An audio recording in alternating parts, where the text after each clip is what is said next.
This week in preparation for the lecture, I thought, my goodness, we are so used to being certain ways and feeling certain ways. And it's almost as if we come by it naturally. But what is natural? A lot of that has to do with how we were taught, how we've been programmed to be. And we just make assumptions. I remember as a kid that on one hand, I was quiet, I was shy.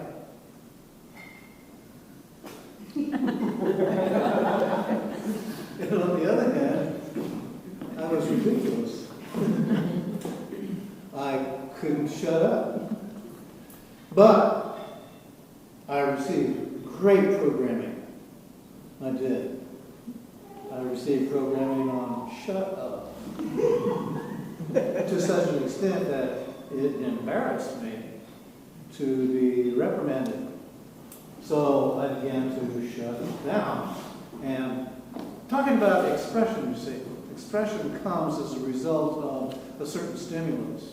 And that's what we're getting at, talking about emotions. Because how many of you really understand your emotional state? It's a mind blower. Well, here we are involved in a really grand experience that's happening to everybody, but not everybody's responding to it the same way. And that is this awakening. I was caused to, like I said, over this last week, look at emotions and my relationship to emotions and come to look at them and say, I'm just now beginning to look at them and see them differently. Whereas before, I didn't even look at them. They were just there. And if they came up, well, if they felt okay, then maybe I'd express them.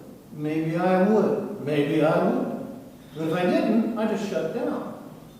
To where then that became the mode of operation.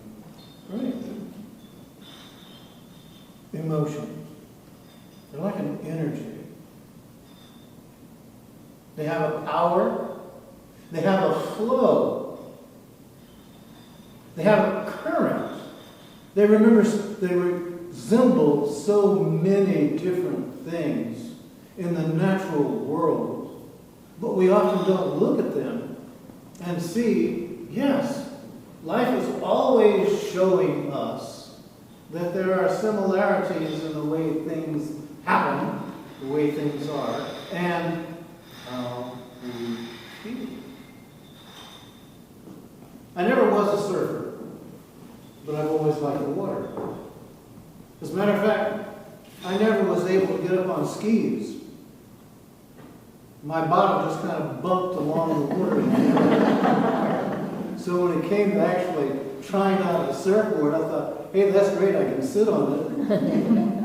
And I learned from that, and from watching others, that water and emotions have similar energies to them, and that there is a flow, there is a repetitive action which reveals itself in waves. And if you pay attention, when you're sitting up on the surfboard, you can pick out the better wave to catch to actually then, if you can, stand up on it and ride it in. And otherwise, why waste your time? Okay. That's enough boring you with my surfing ability. But it brought me to a point of looking and seeing so many things in life have flow. So many things in life give us the opportunity, if we pay attention, to recognize the flow and get into harmony with the flow, so that we can either go with it or we can allow it to flow by us and not be tossed and tumbled. What is all this making reference to? It's making reference to this big thing that's occurring with our awakening, and that is awareness.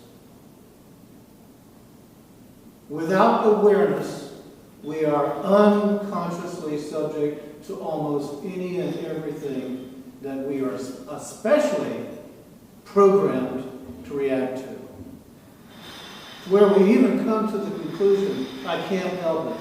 It's just something that happens to me. Well, you start paying attention, you start developing awareness, and you find that you, who you really are, begins to make changes inside yourself, within yourself, and then inside yourself in relationship to everything else.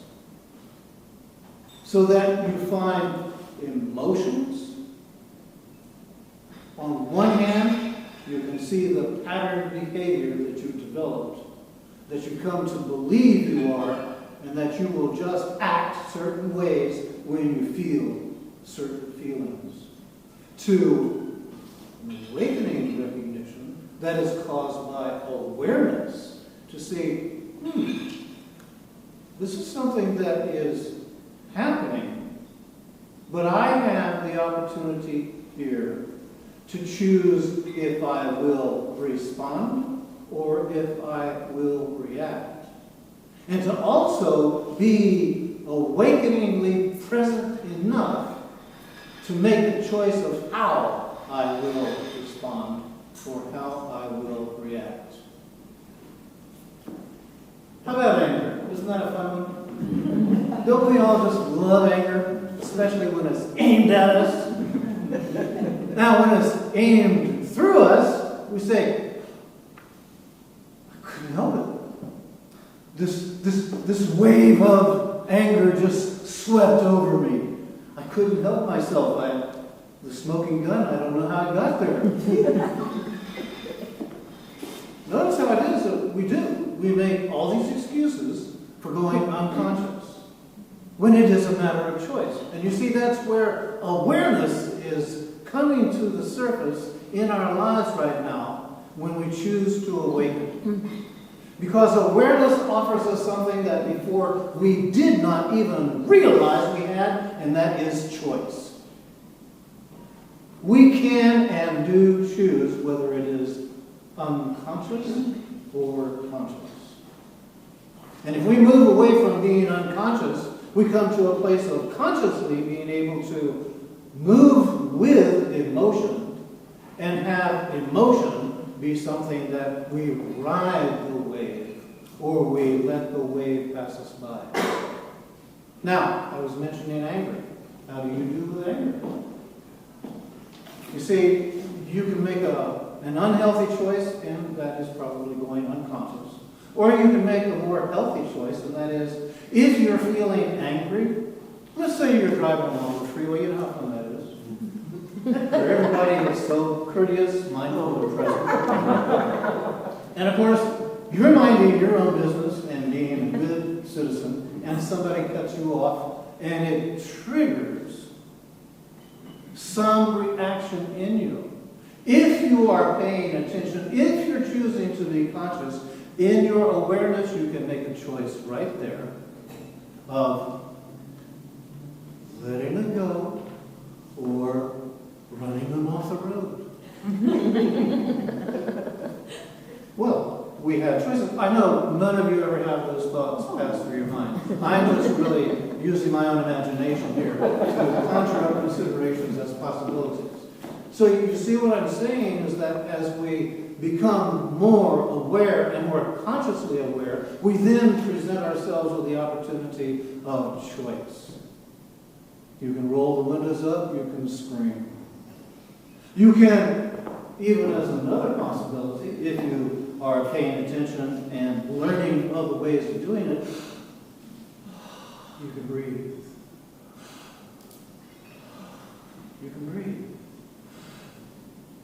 You can breathe and actually bring your attention into your body to where you have more of an inner awareness operating instead of an outer presentation of emotional release.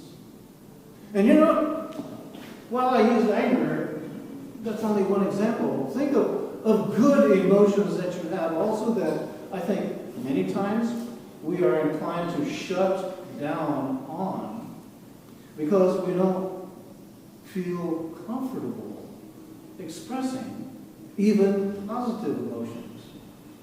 But think about it now in terms of you felt joy, and when you felt joy, if you were present with your joy, either then in the moment or right afterwards, you realized you felt like a kid. You felt happy like a child. Is there any connection there, or is that just all a mental picture that's floating across our screen of awareness? You see, so many times we don't pay attention to what's going on when it's going on, that we miss the value of living our lives in the present moment. And that really is what today is all about. To stimulate you, to remind you, to encourage you to realize you are in an ocean of emotion. It's there. If you want to shut down, then just think about it. You are closing yourself off to a greater portion of you who wants to come forward and live life. So this is simply encouragement to look again. Consider the possibilities. That emotions, yes, they are powerful. And we have the opportunity to live them in any way we want to. If we take the first step and choose to be aware, then we can take the second step to choose to have healthy expression. If we choose to have healthy expression, we're going to feel pretty good about ourselves and be able to move with the flow of life instead of having afterthought recrimination, boy, I sure screwed that up. Wow, I should have just shut my mouth. I should have just gone back to being the quiet among me instead of taking the opportunity to learn, to grow, to allow yourself to live this life more fully than perhaps what you have done to this point. So, mastery, it's a reality that reveals itself through us in a moment-by-moment choice. Sometimes it slips us entirely, and that's because we're just not consciously present enough. But because this is happening now, so far as the stimulation from life stimulating us to be present, be aware, we have more ongoing opportunity to align ourselves with life, to choose to be present and discover just what that means. What are the dynamics of being present? And to get a feel for how it fits. Thank you.